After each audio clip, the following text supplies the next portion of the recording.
But I'm going to start my coverage now with Israel's Deputy Foreign Affairs Minister, Sharren Haskel. She joined me from Washington a little earlier.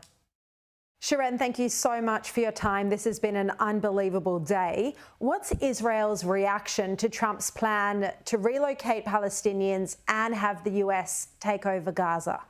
Look, I think that, first of all, we are very grateful for the friendship and the support that we've received from President Trump. We've seen that in his last administration.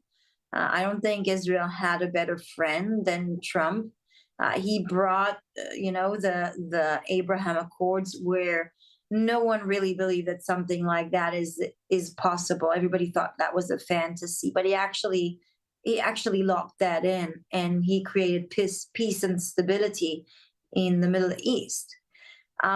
We knew that these days, and I'm now in Washington, they are going to shape the future of the Middle East and how it's going to look. And we really want to make sure, that the Abraham Accords are expanded, that we bring back stability, peace, coexistence, that we can build bridges between our neighbors.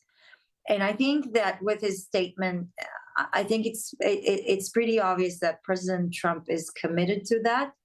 And we are very grateful for the friendship and the support that he keeps on showing to Israel and our people. But does Israel support Trump's plan to take over Gaza, rebuild and relocate the Palestinians? I think that many of the things that were discussed and many of the things that we heard the statement about, I think that in the next couple of months, and he also said there's going to be more declaration within a month's time, a more obvious plan is going to be shaped and drawn and written. And once that happens, then we will have a better understanding of some of his vision, and some of, obviously, our needs and vision in regards to the Middle East and the stability and the building of bridges and how we can achieve it. I still think it's early days. It's very difficult to say exactly how it's going to look. But hopefully within the next few weeks, we'll get a better picture of that. It's clear that the status quo is unsustainable, though, isn't it? We can't go back to the situation before where terrorism is a constant threat. So we've always said we have to make sure that Hamas doesn't have any military capability and power. And we have to make sure that Hamas doesn't have civilian power either. Look, Sharri, throughout all these years, the Israeli governments have tried different solutions to be able to live side by side.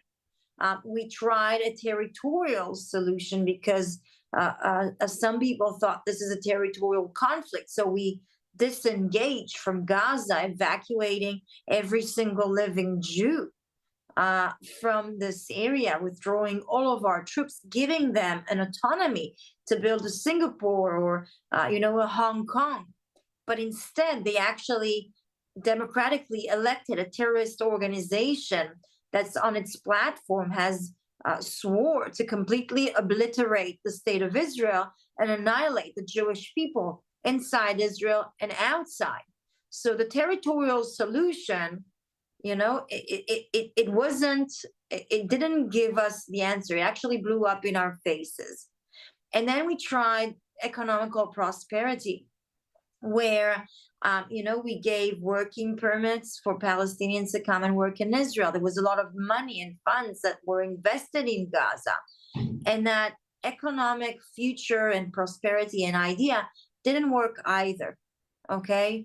It blew up in our face on the 7th of October, where, a terrorist organization, Hamas death cult, entered Israel. And, murdering our people, our grandparents, burning babies alive, raping little girls. That's the reality of that. And so we have to think outside of the box. And I think that Trump's is bringing ideas that are outside of the box. And I think that we should lay them all down and start thinking, what is a possibility and how we can actually achieve that.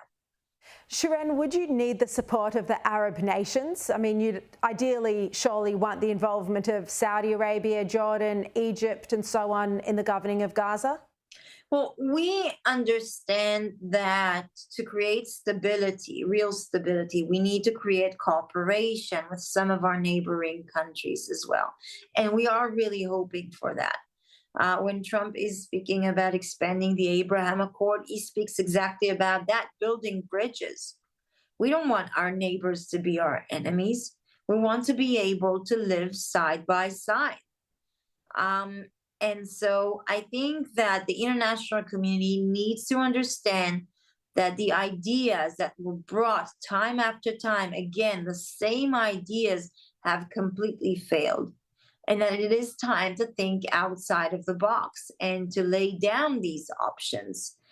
I think that, Trump, he's got a different way in managing things. And what we've experienced also, even before he entered office, in regards to negotiations about a ceasefire with Lebanon or with Hamas, he's not just escorting the process and overseeing it like the Biden administration, but he's really taking control and leading a lot of this process, very much involved in every single detail about it and leading it. And it's a different approach, and he's bringing ideas that are outside of the box. And we know that Trump has done that many times before on different issues as well. And I'm not getting into one issue or another, but the fact is that in many of these issues, he was actually pretty successful. And I think that if he's capable of bringing a solution that's outside of the box, and it can be successful and bring stability and coexistence and prosperity to our region, where in the last few years, it's been absolutely devastating with war and death and economical destruction. So if this other option is on the table, I'll take it, especially after what we've seen in the last few years. But just back to the question about the Arab nations again, do you need their support for this? And are there meetings underway about this? Prime Minister Netanyahu met with the envoy Witkoff and with Waltz. And they've outlined, and the Prime Minister has, discussed a framework of Israel's need and our expectations as well. Today, actually, Witkoff is flying to Qatar to speak to the Prime Minister to discuss the issue of the continuations of the negotiation for a second stage. So things are unfolding, and there's a discussion with some countries around. I think tomorrow or the next day, the next visit is going to be a visit here in Washington by the Jordanian king as well.